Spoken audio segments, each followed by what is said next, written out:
What's up, everybody? My name is Tam. I invite you to stay because this ain't spam. Love is kind of serious, can make us all delirious. When we start to fight, and it can make us all furious. Breakups make you tear up. When you're mad, you might gear up. Okay.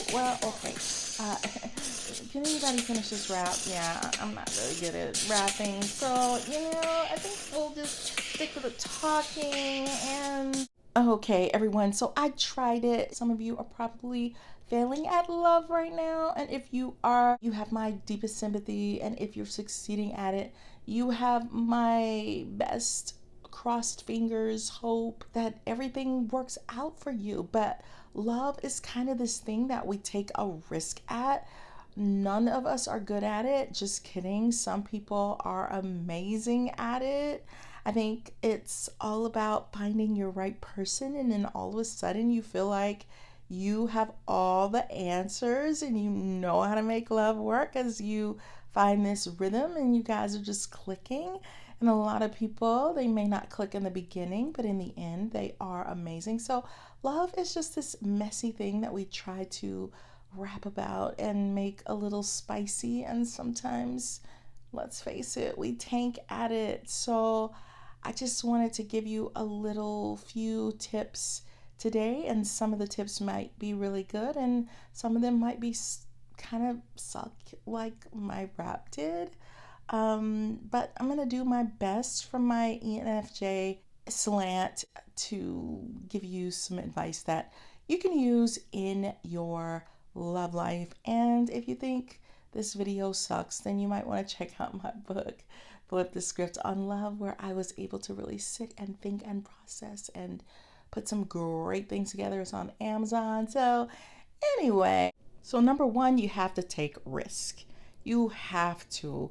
It's scary. You might stay in bed and cry. You might feel like a complete idiot. But what if the person really likes a risk that you take and it's like score? Like, I remember I was at the mall one time and a guy said something, like he bumped into a wall and said something about bumping into love, or I just knocked myself out for love. Something silly, but I loved it. Effort goes a long way. A lot of times effort, it trumps when something is an epic fail, because you see the person's heart, you see the person's intentions, and you can respect them for it. So love is always a risk, because nobody wants their heart crumpled into 1,000 pieces.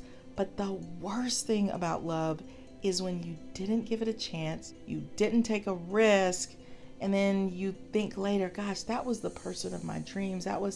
What if things could have worked out with me and that person and I didn't even try? So my thinking is, you might be shaking like a leaf, and just accept the fact that you're shaking like a leaf, and you might say some dumb things or some things that you think are dumb. But I would just beg everyone listening to be compassionate, be patient, be kind, and give people a little leeway. It's a little scary. Like, we don't show our true selves at first. Give people a chance to show you who they are. Without risk, there's no gain. So figure out a creative way to let the person know, hey, I like you. You might even want to make a rap, a silly one like I just did. It could work for you. Here's something about love that I hate. When there's somebody that I'm not attracted to at all, this ENFJ, does this thing where I lock eyes with somebody, but it's not just locking eyes, it's this spark.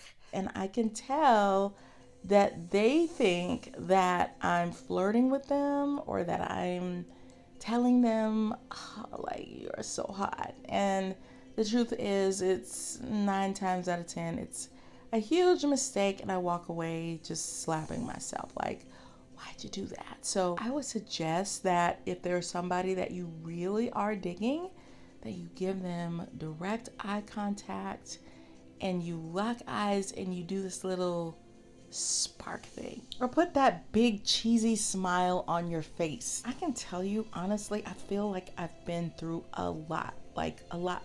What's weird to me is how much I've been able to accomplish as an ENFJ, and maybe all ENFJs can relate to this.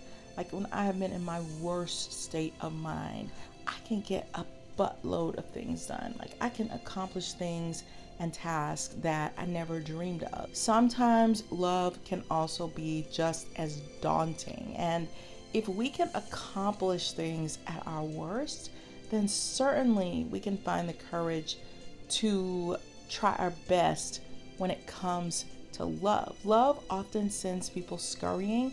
It sends them into fear. It taps into their ego. Sometimes you don't understand the messages that someone is sending you.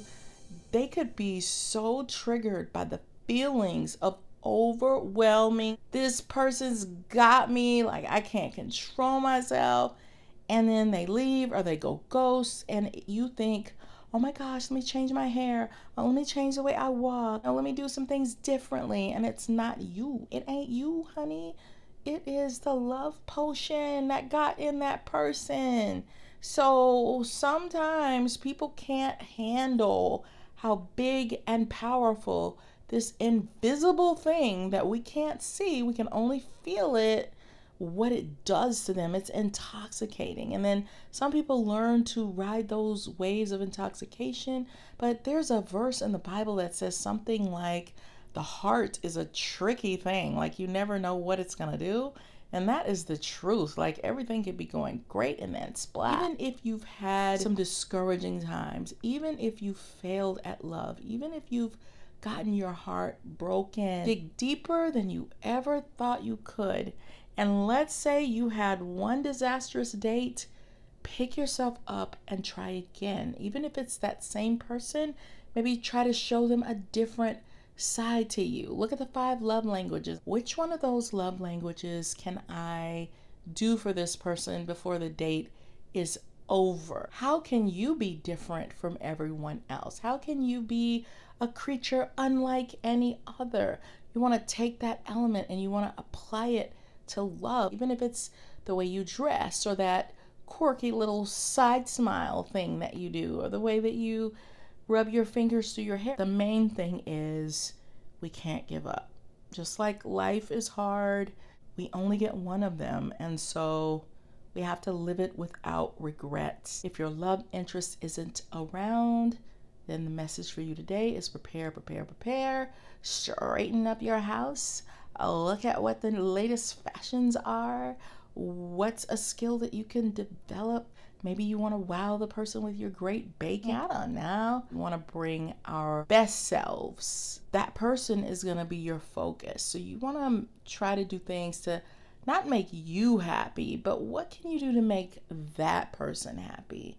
And then that can often be the trigger to making that person pour into you in a way that makes you feel very happy. I recently heard Will Smith, and he said that when he had his TV show, The Fresh Prince of Bel-Air, he said he created that in part to help him with dating, because he said with all these skills, like he's funny, he can make people laugh, he's got talent, but he said at the time he didn't know how to talk to girls, and it was terrifying to him. And he had so many scenes with girls in that TV show, and he said for him it was his way of practicing something that he's terrified of, and that he always uses fear to help him get over or get through something that he feels like he's really terrible at. So imagine that. Everybody on earth has insecurities and fears. So keep that in mind. Even some of the people that you admire most, or you think are the greatest people in the world, they also struggle with dating and relating. It's kind of hard. So go out, have fun with love. If you're struggling with it, here's my book right here. Check it out on Amazon today. It's going to help you even more. And thanks for hanging out with me, my lovely friends. And I'll see you on the next video. And put your love tips in the comments. Bye.